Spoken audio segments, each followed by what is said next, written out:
Bonjour à toutes et à tous, c'est Manu de Frandroid et il y a environ 10 jours, Google a présenté et déployé sa première version d'Android P. Alors en France, on est mal loti puisque cette version n'est pas compatible sur les Nexus, mais ici j'ai un Google Pixel 2, donc j'ai pu l'essayer et je vais vous présenter 5 des nouveautés qui m'ont vraiment marqué. Numéro 1, l'interface. Parce que quand même sur Android Oreo, c'était très austère. Il n'y avait pas une seule couleur, c'était noir et blanc et noir et blanc. Bref, c'était triste. Avec Android P, on a tout de suite plus de couleurs, que ce soit dans les paramètres rapides quand on baisse le volet de notification ou alors dans les paramètres tout court. On a limite l'impression qu'on est sur TouchWiz à l'époque du Galaxy S5, on a des petites couleurs un petit peu partout. Alors, c'est entre les deux quand même, hein. On va pas aller jusque sur l'interface de Samsung, mais on est quand même sur quelque chose de plus coloré, de plus joyeux, de plus clair et de plus agréable. Moins esthétique et plus pratique, désormais dans les notifications de toutes les applications de messagerie, on aura des propositions de réponses automatiques, un petit peu comme ce qui se fait dans les mails sur Gmail ou sur Google Allo. Numéro 2. Et celle-là va pas plaire à tout le monde, parce que Google a intégré une fonctionnalité pour les développeurs pour leur permettre de simuler un notch, une encoche en haut de l'interface pour pouvoir adapter leur interface à 3 types d'encoches différentes. Une plutôt discrète, un petit peu comme sur l'Essential Phone, ou vraiment juste pour l'appareil photo. Une un petit peu plus large, un peu comme ce qu'on a pu voir des visuels du Huawei P20 par exemple. Et une énorme encoche qui est vraiment horrible. Voilà, donc Google s'apprête à accueillir le notch sur Android et on sait qu'on va en avoir toute une pelletée. Mais au moins, avec ça, on se dit qu'elles pourront être un petit peu mieux intégrées que ce qu'on a pu voir au Mobile World Congress où l'encoche passait au-dessus des notifications et de la moitié de la barre des informations qu'il y avait sur la barre d'état. Donc c'était un petit peu dommage. Là, a priori, ça devrait être mieux intégré grâce à ça. Numéro 3, la photo.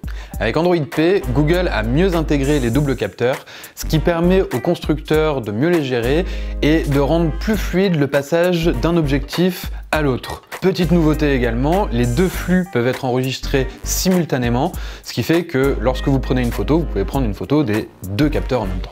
Numéro 4, la localisation en intérieur. Désormais, avec Android P, il est possible de se localiser beaucoup plus précisément avec le Wi-Fi plutôt qu'avec le GPS, ce qui permet, par exemple dans un centre commercial, de pouvoir savoir exactement où vous êtes, juste grâce au Wi-Fi des différentes boutiques et non pas avec le GPS qui est forcément difficilement accessible quand vous êtes au premier étage d'un grand immeuble de 5 ou 6 étages. Et enfin le numéro 5, un sujet que tout le monde attendait depuis plusieurs versions, le volume.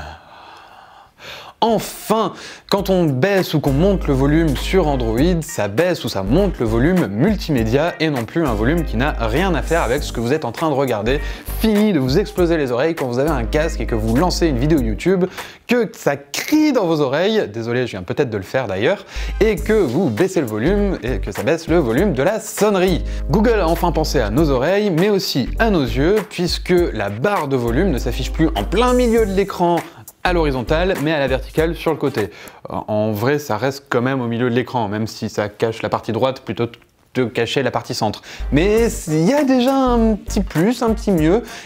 Vas-y continue Google, t'es sur la bonne voie. Petite nouveauté d'ailleurs dans cette barre latérale, il est possible en un clic de choisir la source de sortie du son de votre appareil, que ce soit ses haut-parleurs, un casque ou un appareil Bluetooth. Vous pouvez d'ailleurs connecter jusqu'à 5 appareils en Bluetooth en simultané, même si, en l'occurrence sur le Pixel 2, vous ne pouvez en utiliser qu'un seul en même temps. Donc voilà, c'était pour moi les 5 nouveautés qui comptent vraiment dans Android P. Bien sûr, il y en a plein d'autres, que ce soit des optimisations logicielles, des optimisations de batterie, de sécurité. On a également une meilleure compatibilité pour le mode HDR. Il y a plein de petits trucs et d'ailleurs je vous invite à lire le dossier complet qui se trouve sur frandroid.com, en bas dans la description normalement, et à retrouver toutes nos autres vidéos en vous abonnant directement à notre chaîne YouTube, quelque part par là ou par là.